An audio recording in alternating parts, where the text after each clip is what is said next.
Hello and welcome to another episode of Motors for the Masses Reviews the Grand Tour. We thought we'd do it in a car this week because we haven't done it in a car before. We need to crack the windows. Unfortunately, we are sitting at the end of a lane and the windows are steaming up. And directly behind us there is actually a flooding river. Yes, you can't see it, but there is a flooding river sitting right behind us and it's snowing. You can't see that either because we've steamed out the windows. It looks really suspicious, I'd imagine, It does. from the outside. It does. Okay, this is what we're sitting with now. It's snowing quite a bit. And We there's can't see a it. railway line about half a metre above that water level. Yeah, just the other side of that tree is a railway line. What do you mean Woohoo! behind the tree? Mind you don't fall in the river. Snowing! We have tea and we have bourbons.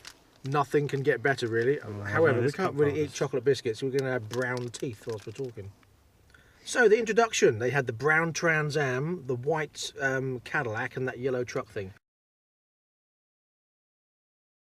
Yeah, very reminiscent of the American episode. American Top Gear trip Yeah. thing, yes. Hello. Oh, it's a train Oh, going there's a by. train track behind us as well, by the way. That's about to be flooded later. Come on the window. Oh, yes, it's a dirty diesel. Oh yeah, can't be. Oh, it's a nice one. Oh my god, no such thing. Yeah, there is. Anyway, What, Motown? I agree with Richard. No, country is much better than Motown.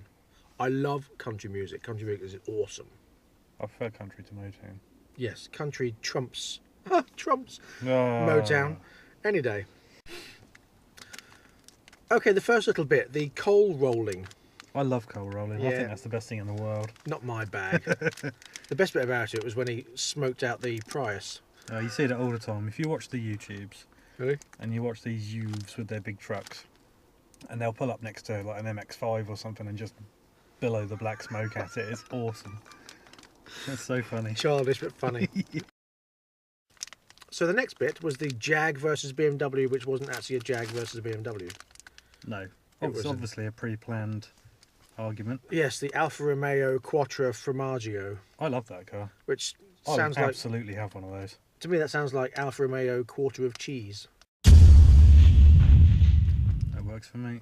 Quattro Formaggio. Yeah. I don't think it was Formaggio anyway. I think it was Frogliolio or something. Quattro Porter Frogliolio. Frogliolio. It hasn't got a tab thing. Fringly Mon- Where's the little red strip? It's snowing inside now. Oh, it's like a blizzard. Snow! Blizzard. Oh. Quick, close it out. Okay, I appear to be getting covered in lots of snow. This is very British, isn't it? It is. And Malcolm is being ultimately British. Tea. Tea in snow.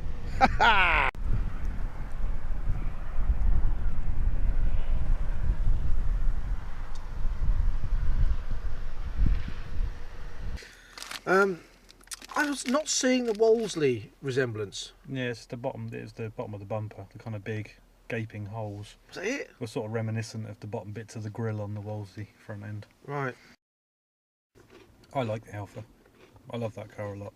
That front door lineup that you were talking about was a bit weird, wasn't it? Oh, that's just him being picky. I think it was him being a bit of an arse, but Mm. what do you think of it anyway? Well, the Alpha. Mm. I love it. I just said that.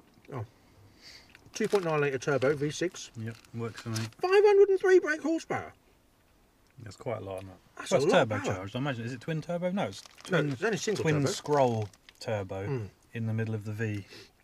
I mean, this car is a 3 litre V6 without the turbo, and it's got 231 brake horsepower. That 2.9 V6 with a turbo, 503 horsepower. That's immense. Mm. Sounds nice. Mm. They had some great camera work on that piece, though. It did. There's some brilliant camera shots and some judders, and really impressed with that. Yeah. And I listened to the music this week. I was having a listen out to see what music was around, and there's some nice subtle background music which actually worked quite well.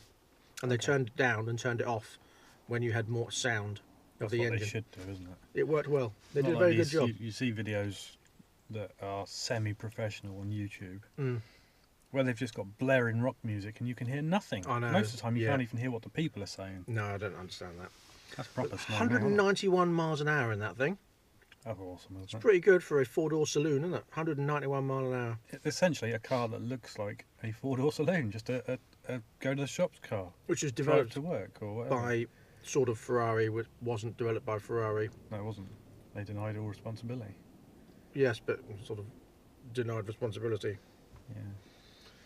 Yes, I actually thought the camera work was quite reminiscent of Fast and Furious. The way they did the of the flicking of the paddle gears and the engine and the way it zooms through the. Yeah, I quite like how they'll set up a camera to look at the exhaust pipes, for example. Yeah. And then they'll obviously show that, or they'll frame it, but closer than it should be, Yes. so that they can then move it around. Yeah. So you get the exhaust and then they kind of move onto it. I quite like the idea of Yeah, that. it's very nice. And £60,000. It's cheap enough. I was expecting them to get something like 120 grand or something like that. Hmm.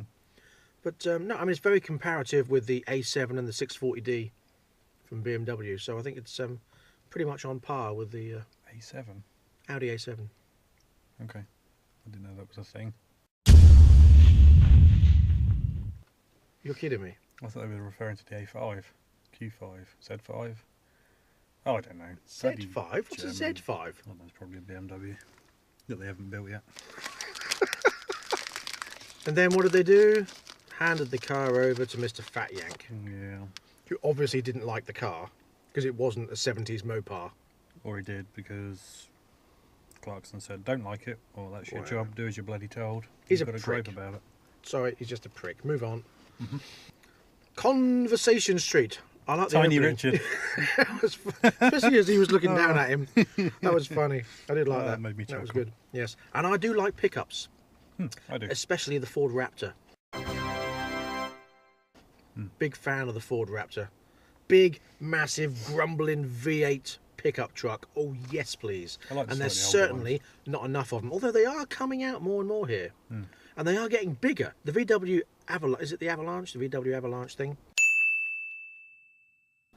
I don't know. That's a nice big truck. And even the new Ford Ranger is pretty big in comparison to the old Ford Ranger. So when it comes to pickup trucks, what's your preference? I like the big sort of Super Duty F350 and things like that. Oh, right. Not like the 60s trucks then, anything like that. Well, I like those. I like things like the C10, Chevy C10 pickups. They're quite nice. Right. The square front ones. Wasn't that what he had? What did he have at the beginning, that yellow thing? Well, I don't really know. That's similar to like a C10, That wasn't sort of thing, it? yeah. Yeah. I just like the big modern trucks, the big massive Raptors and the, like you say, the big F350s. But I love the Dualies. Yeah, I'm not a big fan of the Dualies. I prefer a single wheel because then you can jack it up and put big knobbly tyres on it. And There's a Dualie for sale, is he not? yeah, it's a lot of money. 26 grand, I know. Nice truck, though. 2006, is it? 2006 truck, 26 grand. That's how much they go for over here. Mm. I like how they talked about the local exhibition. Yeah, I'm a bit confused by that. It sounds like an auction to me. Really? Yeah. Well, I agree. Museum. It's Those a classic cars car auction, isn't it? Oh, They're selling them. gorgeous. I love 60s and 70s muscle cars. Absolutely. Love them. Yeah. And they do look boring now. I mean, in comparison to what the 60s and 70s were, they're all wild and crazy and flares and massive engines and I think it was stupid spoilers. Now they're just like bubble. It was the 90s that killed cars. And the 80s, late 80s, 90s, they made everything into bubbles. I blame the Sierra. Yeah, That started jelly it. mould. The jelly mold Sierra. That started a phase That and the Granada, wasn't it? never really went away. That, yeah, and the Scorpio. So thanks, motor industry, for ruining cars. Yep. Because even in the agree with States with the Ford Taurus, that was crap as well. Horrible looking thing. The Taurus, the Buick LeSabre, all those kind all of stuff. them, horrid, Yeah. horrid things. No, I don't blame the car industry. I blame the hippies with green armpit hair and grassy pubes. They ruined it. What sort of grass is it? Wheatgrass? Does it matter? No, green pubes, green armpit hair. Lots of it. Big bushy ones. Too much. Right, the piece about Nürburgring, I agree with James May. Yeah, I do. I think cars developed to go fast around the Nürburgring are pointless. Because how many people actually drive around the Nürburgring on a daily basis? No, but although it is a racetrack, it's a very rough old racetrack, isn't it? There's a lot of very rough bits that... But you develop a car that goes there, you end up with great suspension for a racetrack, not for daily driving to the shops, which most people tend to do with their Yeah, cars. but again, that's not really a racetrack like Silverstone. Silverstone's probably quite smooth and nice because it's a proper racetrack. Whereas the Nürburgring's kind of a... Well, it's like it's a racetrack, it's just a bunch of tarmac. Well, it is, but again, as like I say, a car that's designed fast to go around there Yeah, is useless for every day. Yeah. We've got another one now. Come and have a look at the river.